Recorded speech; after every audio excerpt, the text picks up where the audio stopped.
শীতের সকাল মানেই রস খাওয়ার ধুম, তাই না?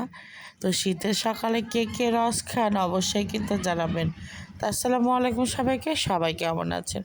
এই যে শীতের সকালবেলা আমি টাটকা টাটকা খেজুরের রস নিয়ে নিয়েছি। আর রসটা এত সুন্দর, এই তো আমি লোভ না সামলাতে পেরে খাওয়ার জন্য অল্প করে কাপে কিছু রস নিয়ে নিয়েছি। আর আমাকে কিন্তু এই রসটা খেতে খুব ভালো লাগে, বিশেষ করে মুড়ি দিয়ে। তো মুড়ি তো ছিল না, তাই আমি এমনিতেই খেয়ে নিলাম। তো এই তো দেখুন, তো আমি রুমে চলে এসেছি রেডি হওয়ার জন্য। আর একটা সুন্দর ড্রেস পরে নিয়েছি। তো যেহেতু এখন সরিষা ফুলের মৌসুম, তা আমি একটা হলুদ ড্রেস পরে নিয়েছি। আর এই ড্রেসটা পরে আমাকে কেমন লাগছে অবশ্যই কমেন্টে জানাবেন। এই তো মেয়েদের রেডি করে দিয়ে আমি নিজে রেডি হয়ে গেছি। আর আপনারা তো জানেন যে আমি সিম্পলভাবে রেডি হতে পছন্দ করি। তো যারা আমার ভিডিও দেখেন তারা তো জানেন, তাই না? এই তো রেডি হয়ে গেছি।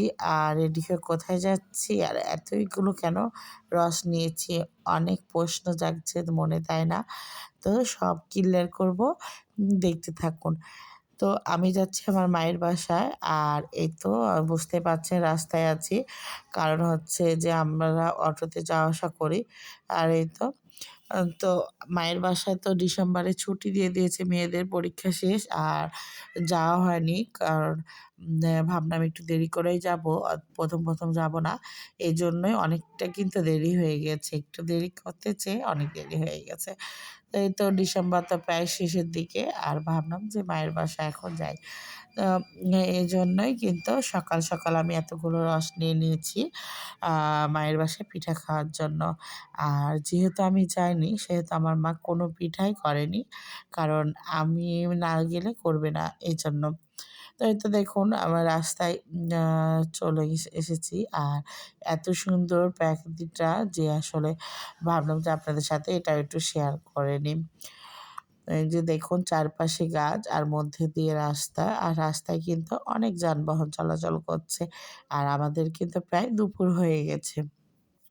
আসলে শীতের সকাল, বুঝতে তো পারছেন, বের হতে তারপরে মেয়েদের রেডি করতে দেরি হয়ে গেছে। আর রাস্তায় যেতে যেতে কিন্তু আমরা প্রায় আম অনেকটা পথই চলে এসেছি। আর এইখান দিয়ে কিন্তু চারিপাশের আকাশটা এতটাই সুন্দর, আর রাস্তার এত সুন্দর ভিউ যে আসলে বলে বোঝানো যাবে না।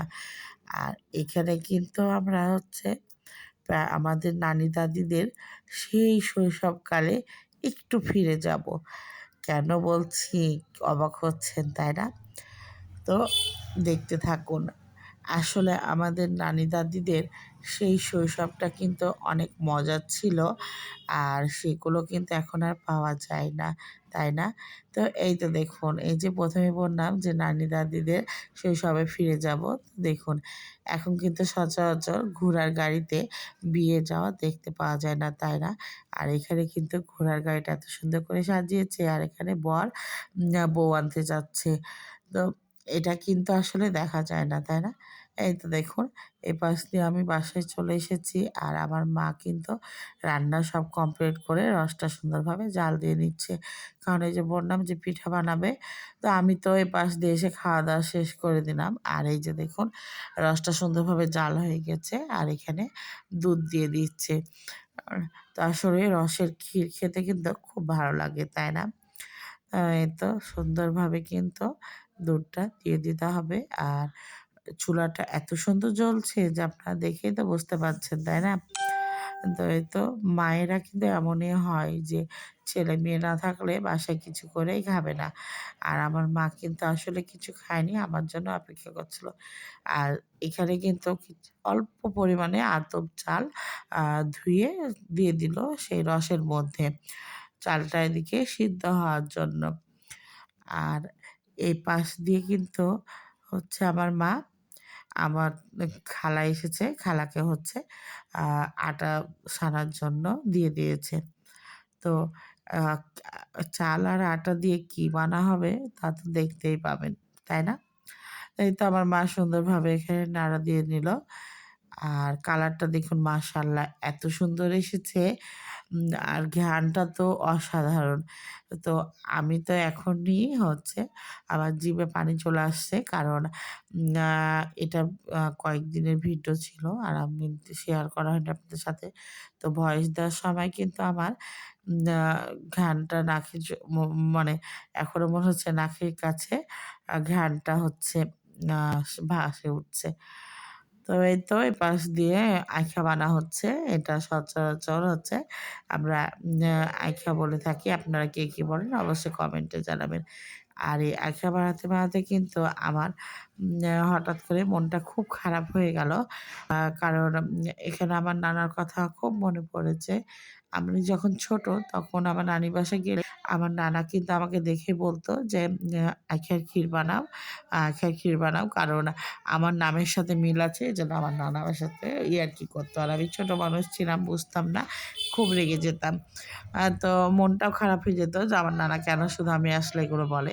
তো আসলে এখন বুঝতে পারছি যে আসলে নানা উম আ না থাকলে আসলে আ সেসব আর মানে ফিলিংসটা হয় না, তাই না? তো এই তো এখানে আমার খালা, আমি কিন্তু হচ্ছে আইখা বানাচ্ছি। আর এই তো আমার খালা কি দ্রুতভাবে বানাচ্ছে। দেখুন তো আপনারা কিভাবে আইখা বানান অবশ্যই কিন্তু কমেন্টে বলে যাবেন। আর এখানে কিন্তু আমি আর খালা হচ্ছে অনেকগুলোই বানিয়ে নিয়েছি। এই যে দেখুন কি সুন্দরভাবে বানানো হচ্ছে। তো এই ক্ষীরটা কিন্তু খেতে খুব ভালো লাগে।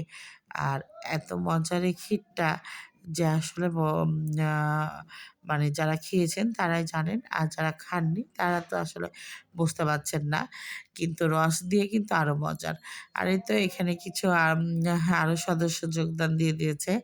কারণ তাড়াহুড়া করছিলাম। আর আমরা ২ জন মিলে হচ্ছিল না। সেজন্য হচ্ছে এখানে আবার কয়েকজন যোগদান দিয়ে দিয়েছে ক্ষীর বানানোর জন্য। আর এখানে প্রতিযোগিতা হচ্ছে যে কারটা বেশি ভালো হচ্ছে আর কারটা হচ্ছে না। তো এই তো দেখুন আ অলমোস্ট আমাদের কিন্তু প্রায় অনেকটাই আইসা বানানো হয়ে গেছে। আর আসলে আমি আর আমার খালা কিন্তু এখানে কিছুটা ফান করছিলাম। আর এই তো আইখা বানা শেষ। এখন এই যে যে রস আর দুধের মধ্যে আইখাগুলো এভাবে ঢেলে দিতে হবে। আর এখানে এই কাজটা কিন্তু আমার খালাই করছিল। কারণ আমি না কারণ আমি করলে যদি হাতের মধ্যে একটা ছিটে পড়ে তাহলে কিন্তু হাতটা পুড়ে যাবে। এজন্য আমার খালাকে দিয়েছিলাম। আর আমার খালা এভাবে কাজটা সুন্দরভাবে করছিল। তো আমি আর খালা একসাথে থাকলে কিন্তু অনেক ফান করি। আর অনেক হচ্ছে মজা করি। তো এই তো এখানে খালা দিচ্ছিল আর আমি মানে সাইড থেকে খালাকে বিরক্ত করছিলাম। দেখেই তো বুঝতে পারছেন যে এই যে আমি মাঝে, মাঝে একটু করে দিয়ে দিচ্ছিলাম। আ তো এই তো সব হচ্ছে আঁকাগুলো দেওয়া আ শেষ প্রায়। আর হচ্ছে আমার খালা বলছে যে, আ "জানি না কেমন হয়েছে আঁকাগুলো করা।" কারণ আমি আর আমার খালা যেটা ধান আঁখা বলে আমরা সেটাই করে থাকি। তো যেহেতু আজকে তাড়াহুড়া এজন্য একটু বড়, বড় করেই করছিলাম। আর আমি কিন্তু বলছিলাম আমার খালাকে যে, আ আঁখাগুলো কিন্তু দেখতে ভালোই লাগছে। অনেক সুন্দর হয়েছে। আর দেখুন কি সুন্দর কালার হয়েছে, তাই না? কালারটা তো সুন্দর। আর এই তো বাকি কিছু দুধ ছিল সেটাও কিন্তু পরে দিয়ে দেওয়া হলো। তো আসলে রস আর হচ্ছে দুধ দিয়ে কিন্তু আমরা এই ফার্স্ট টাইম বানালাম। কারণ আমরা খেজুরের গুড় দিয়েই বানাই। আর এখানে কিন্তু কোনো গুড় এড করিনি। সম্পূর্ণ রস আর দুধ দিয়ে করেছি। আর এই যে দেখুন কালারটা কিন্তু মাশাআল্লাহ অনেক সুন্দর হয়েছে, তাই না?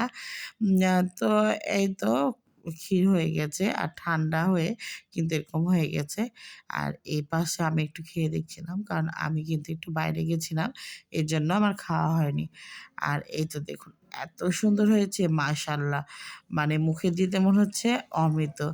তো আজকের ভিডিওটা কেমন লাগলো অবশ্যই সবাই কমেন্টে জানাবেন। আর সবাই পাশে থাকবেন। আল্লাহ হাফেজ।